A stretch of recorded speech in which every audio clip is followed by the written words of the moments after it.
Hello everyone, welcome back to my YouTube channel. So in today's video we are going to cover the drug picture of Urtica urens. So हम start करते हैं इसके introduction से. So इसका common name है nettle plant, which is also known as stinging nettle. It belongs to the family Urticaceae and इसके proven है doctor बर्नेट sir. ये ग्रेट क्लींजिंग एजेंट की तरह यूज़ किया जाता था एंशियंट टाइम्स में. एंड अगर हम इसका डॉक्ट्राइन ऑफ सिग्नेचर देखें तो इस प्लांट की जो लीव्स होती हैं उनकी स्टिंग लाइक अपेयरेंस होती है और हमें इसके स्किन कंप्लेंट्स में भी स्टिंग लाइक सेंसेशन देखने को मिलती है.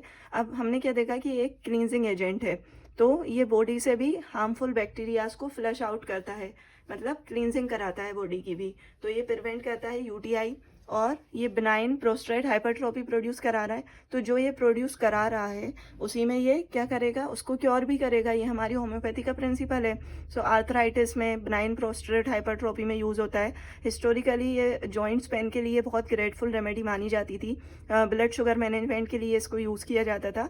एंड ये प्रमोट करता है इंसुलिन बॉडी में. So mainly use for diabetes mellitus 2 के पेशेंट्स के लिए ये यूज़ किया जाता था.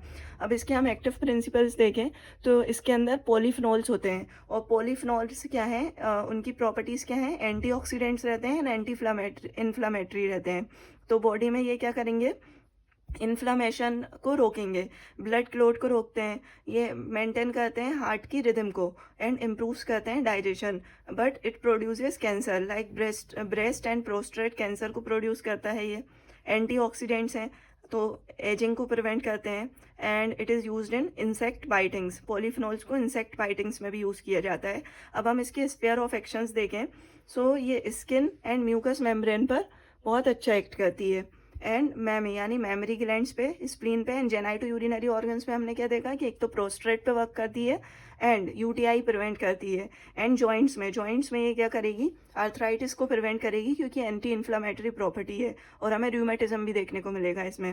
अब इसकी पैथोजेनेसिस देखें तो पैथोजेनेसिस क्या है कि स्किन में क्या कॉज कराती है, स्टिंग लाइक सेंसेशन. स्किन में इरिटेशन कराएगी जिसकी वजह से स्टिंग लाइक सेंसेशन होगी. म्यूकस मेम्ब्रेन में इडेमेटस इरिप्शंस प्रोड्यूस करा देगी, अल्सर्स लाइक इरिप्शंस होंगे जो कि. एंड यूरिक एसिड बढ़ाती है बॉडी में, तो यूरिक एसिड को ये प्रिवेंट भी करेगी.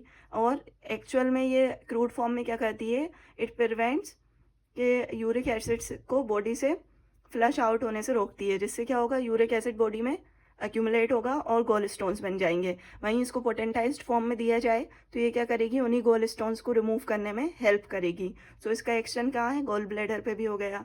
ये मेमरी ग्लैंड्स के डिस्चार्जेस को रोकती है, एग्लेक्टिया प्रोड्यूस कराती है. तो हम एग्लेक्टिया की कंडीशन में भी इसे दे सकते हैं. Now we will discuss the guiding symptoms of urtica urens.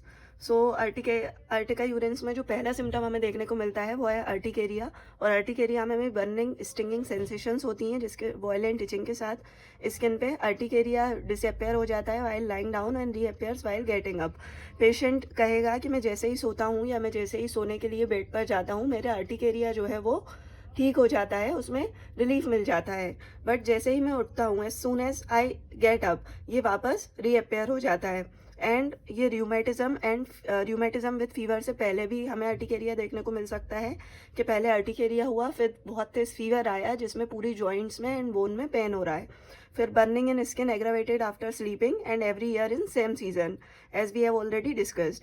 Hives elevated होती है र्यूमेटिज्म के साथ. र्यूमेटिज्म के साथ बॉडी पे रेडनेस जो है, रेड पेचेस जो हैं वो और ज़्यादा इंक्रीज हो जाएंगे. शेल फिश एलर्जी में भी ये दी जाती है कि शेल फिश लेने के बाद अगर किसी को अर्टिकेरिया हुआ है उसमें भी दे सकते हैं, या पिन वॉर्म्स के साथ अगर किसी को अर्टिकेरिया हुआ है उसमें भी दे सकते हैं.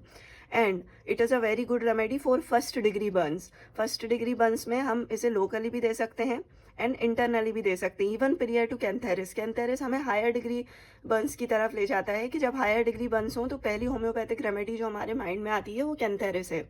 बट अगर फर्स्ट डिग्री बर्न है, सुपरफिशियल बर्न हुआ है, तो हम कैंथेरिस के बारे में सोच सकते हैं अगर बर्निंग स्टिंगिंग पेन हो रहा है उसमें. तो अब र्यूमेटिज्म एंड गाउट हमें देखने को मिलता है. हमने देखा इसका डायथिसिस भी यही है. र्यूमेटिज्म अल्टरनेट्स हो सकता है अर्टिकेरिया के साथ.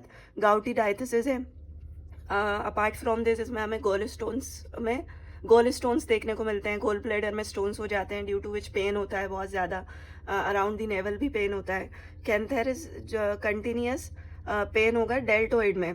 डेल्टोइड जो बोन होती है शोल्डर पे, उसमें पेन होगा. और जब हैंड रोटेट करेगा ना पेशेंट तो और ज़्यादा वो पेन होगा जब आर्म इन्वर्ट्स करेगा तो, due to which the patient जो है वो ऐसे उसे कोट पहनने में दिक्कत होगी, तो मतलब वो अपनी लैंग्वेज में बता सकता है कि जब मैं कोट पहनने के लिए हैंड्स को इन्वर्ट्स करता हूँ तो पेन जो है वो बहुत ज़्यादा इंक्रीज हो जाता है and I am unable to do it, है ना। डॉक्टर बर्नेट ने अर्टिका को एक्यूट गाउट में यूज़ किए एसोसिएटेड विथ फीवर। इनमें हमें मिल्क का डिफ़िकल्ट सीक्रेशन भी देखने को मिलता है विच इज़ नोन एज एग्लेक्टिया। अगर किसी को ब्रेस्ट कैंसर है एंड ड्यू टू विच एग्लेक्टिया है, डेफिशिएंट मिल्क सीक्रेशन है या ब्रेस्ट में एक्सेसिव स्वेलिंग है, तो उसमें भी हम अर्टिका यूरेंस का यूज़ कर सकते हैं। बिनाइन प्रोस्टेट हाइपरट्रॉपी है किसी पेशेंट को जो कि कैंसर ऑफ प्रोस्टेट में बदल जाती है या टेंडेंसी है टूवर्ड्स इट, तो भी हम अर्टिका दे सकते हैं। और ये शेल फिश के इफ़ेक्ट्स को एंटीडोट करती है एंड शेल फिश की एलर्जी में भी दी जा सकती है। स्प्लीनिक अफेक्शंस की वजह से अगर किसी को अनेमिया हो रहा है तो दी जा सकती है। एंड ल्यूकोरिया इनका कैसा होगा, एसिडिक होगा, एक्सकोरिएटिंग होगा। इनमें etching and stinging sensation, burning हमें हर पार्ट्स में मेनली देखने को मिलती है, तो वल्वा में भी इचिंग होगी। एंड स्टूल जो है वो लार्ज होगा स्क्रोटम में इचिंग के साथ, एंड रबिंग से एम्ब्ल्यूरेशन मिलेगा। अब ये जो है इनके अर्टिकेरिया के जो सिम्टम्स हैं एंड बाकी सिम्टम्स भी जो हैं वो एग्रावेट होते हैं स्नो एयर से, वाटर के कांटेक्ट में आने से या कूल मॉइस्ट एयर के टच में आने से, कांटेक्ट में आने से। एंड इन्हें स्किन के सिम्टम्स में एम्ब्ल्यूरेशन मिलता है लाइंग डाउन से, एंड मेल सिम्टम्स में मिलता है रबिंग से। लाइक इचिंग हो रही है स्क्रोटम में तो वो रबिंग से इनको एम्ब्ल्यूरेशन मिलेगा। तो ये जो है हमने पूरी ड्रग पिक्चर जो है अर्टिका की कवर कर ली है।